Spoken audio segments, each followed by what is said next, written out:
Ang tao, ang bayan, ngayon ano ang malabot? Ang pagkakaisa ng mamamayan ang tunay na sandata laban sa katiwalian. Sa sama-samang pagkilos, mababago ang bulok na sistemang nagpapayaman sa iilan at nagpapahirap sa nakararami.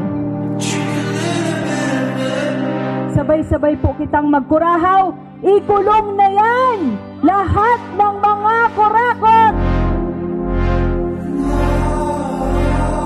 oh, ang kurahaw, ang Bicol, laban sa korupsyon.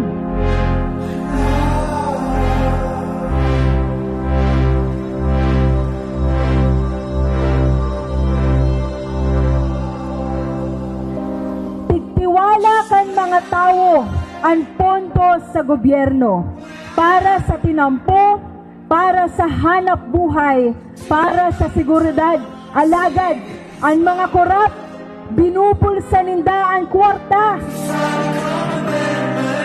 Ang presensyata digtigabos, saruin ng klase ng pagsubod. Bako lang ini dahil gusto talang magpartisipar, kundi ini klase ng pagtubod na may paghiro. 20 years ago is the same feeling na kung anong igwangon yan.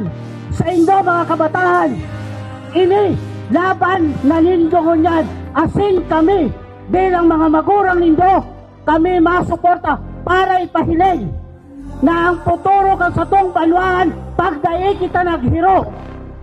Pasiring kita sa kawaran.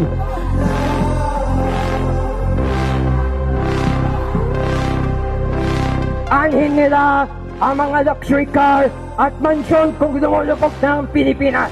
Kung tayo malunod, sabay-sabay natin silang hahataking pabala. Ipahiling tapo kita bilang mga namamalwan kang sa tong probinsya. Ipinapahiling ta na yaw na sa tong kusog, yaw na sa tong pakikisumaro, para rumpagom, para ipahiling, para ipamibig sa mga politiko, sa mga honorables na kita habo tala sa korupsyon. Habang ang mga nasa kapangyarihan ay nagpapakasasa sa yaman, ang karaniwan na mamamayan na tulad natin ay patuloy na naghihirap at nawawalan ng pag-asa. Hindi ang satuyang paninindugan, hindi po ang satuyang laban.